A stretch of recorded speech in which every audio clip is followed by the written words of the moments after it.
Welcome to Hood Champion Boxing and Sports. In boxing, you find a way to win or you find a way to lose. Look, man, I just been sitting here just kind of digesting all the changes in the heavyweight division. And I truly believe that Anthony Joshua is going to become undisputed champion. I do believe that. Now, I'm going to explain to you how I arrived at that conclusion. But let's just put some things in perspective, man. What Usyk showed us in his fight against Daniel Dubois is that as long as you,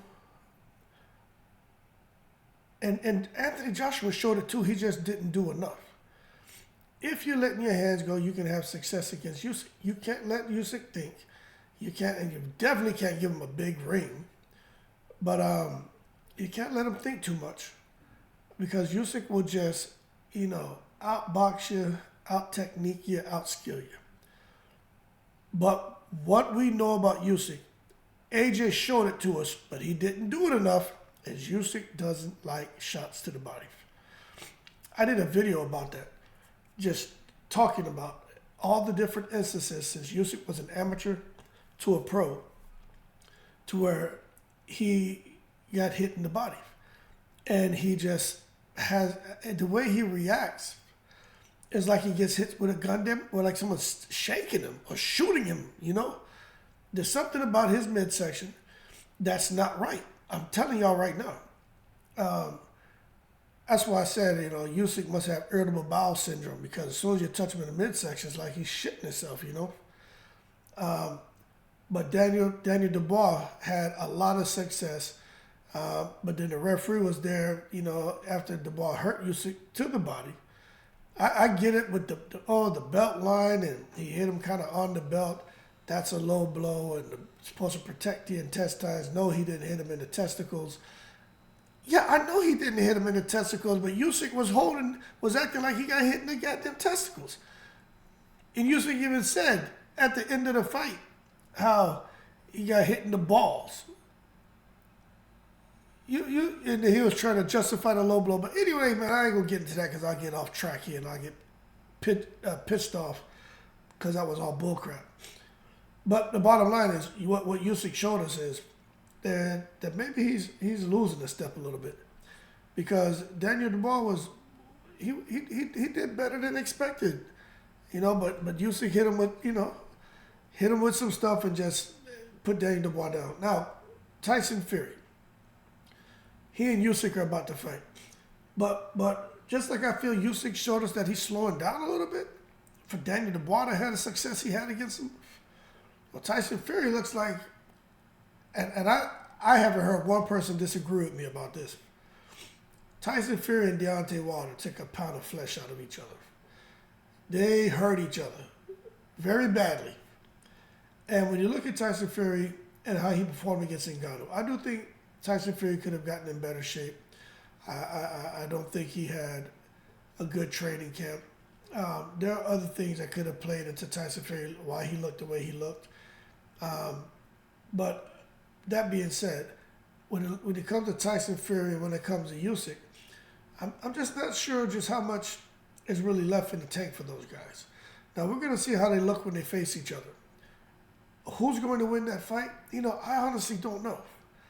Because I would think, I'm favoring Tyson Fury to just box, be smart, be tall, be longer, be bigger, and make the fight easy. But I keep hearing these boxing analysts talk about Tyson Fury, he just needs to go to the body and Usyk. So you want the big man to make himself small, to try to throw a shot to Usyk's body, and Usyk's just going to counter the hell out of him. I just don't think Tyson Fury is going to be able to get to Usyk's body unless he gets him against the ropes and starts to work on the inside, tying him up with his right arm and working with the free left hand, or tying him up with the left arm and working with the free right hand. But I just think it's going to be a major challenge for Tyson Fury to try to work Usyk's body. I think the best bet for Tyson Fury is just, box and let's use his natural advantages and just let the fight come to him and just cruise to a decision. If the knockout comes, it comes. So I'm not really seeing Tyson Fury coming into the fight and being super powerful and super dominant like he was against Deontay Wilder in that second and third fight. Like that Tyson Fury in that second and third Wilder fight, that was a different animal. That was just something different that we saw there. When he fought Chisora, when he fought Dillian White, they didn't really put up much resistance. So Tyson Fury had his way with them. But we're going to see just how it looks when he faces off against Usyk.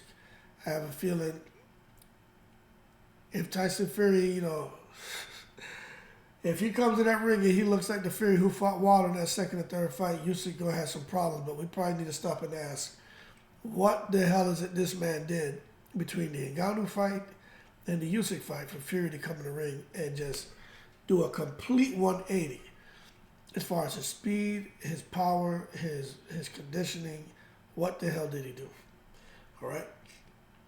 But nonetheless, if Tyson Fury gets beyond Usyk, now you got AJ, because I think AJ knocks out Ngannou.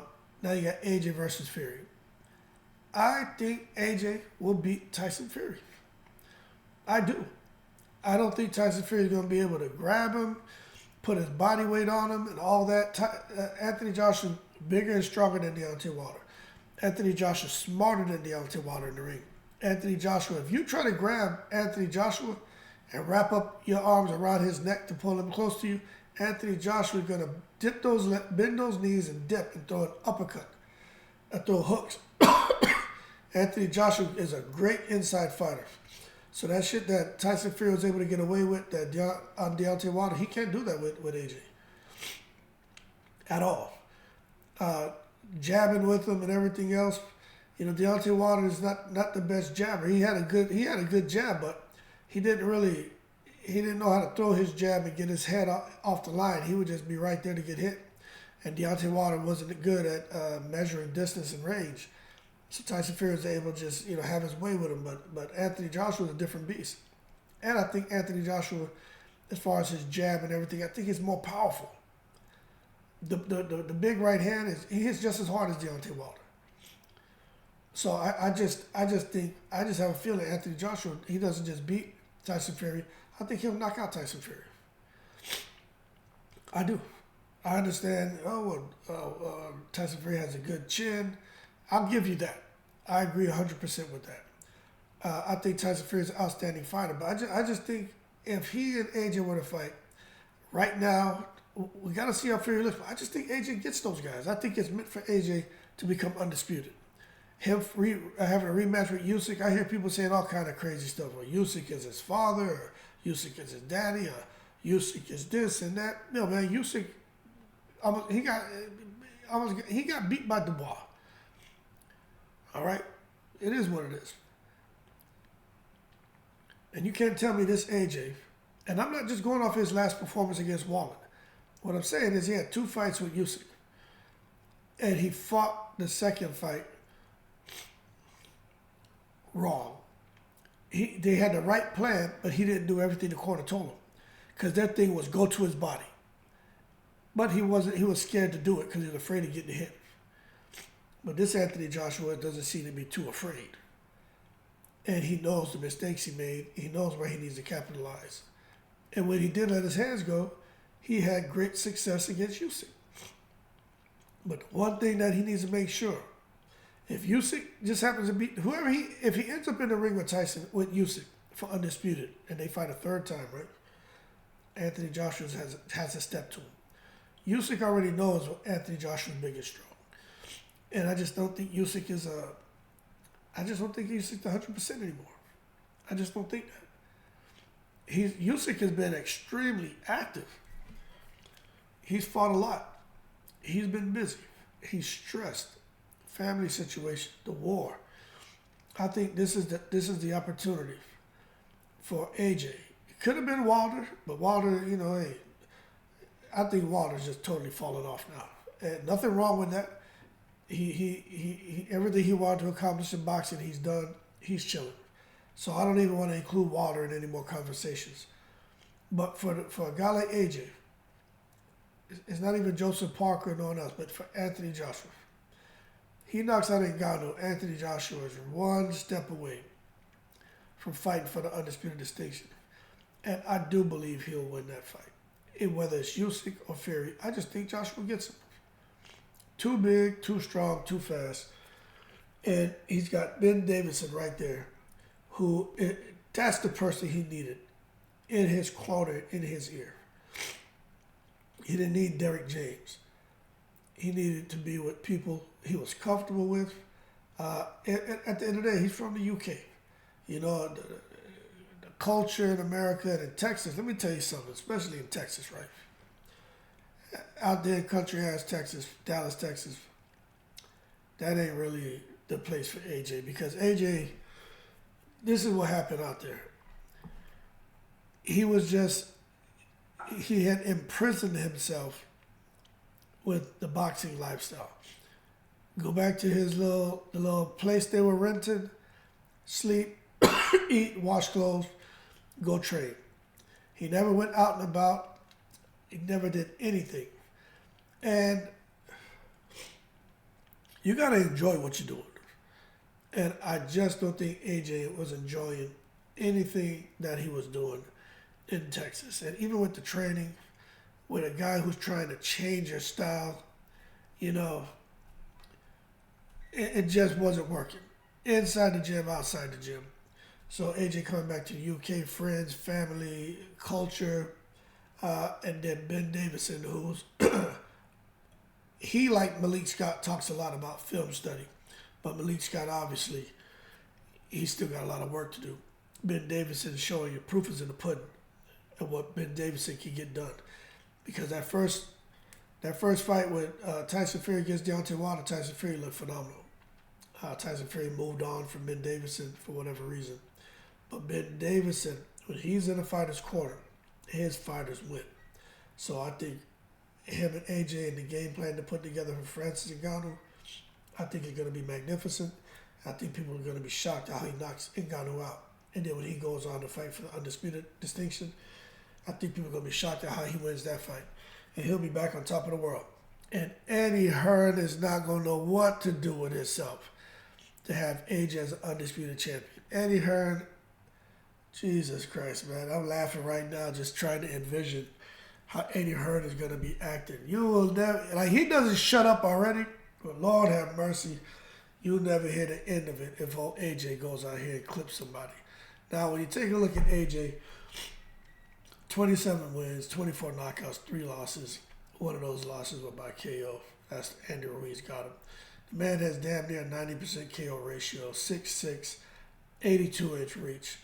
Just a big monster. You know what I mean? He's just a huge unit. And if he chooses to come in the ring and destroy somebody, that's exactly what happens. So you see right here, they're showing he's going to be fighting Francis. Let me fix this for you right here.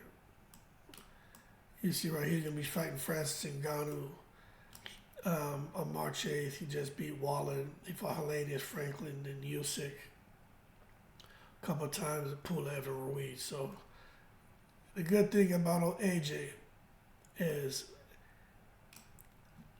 there's still a demand for him. People still want to see him fight. People want to see him back on top. And I think he'll get there. That being said, y'all keep cool. Shout out to the veterans, all 7 continents. And also, check this out.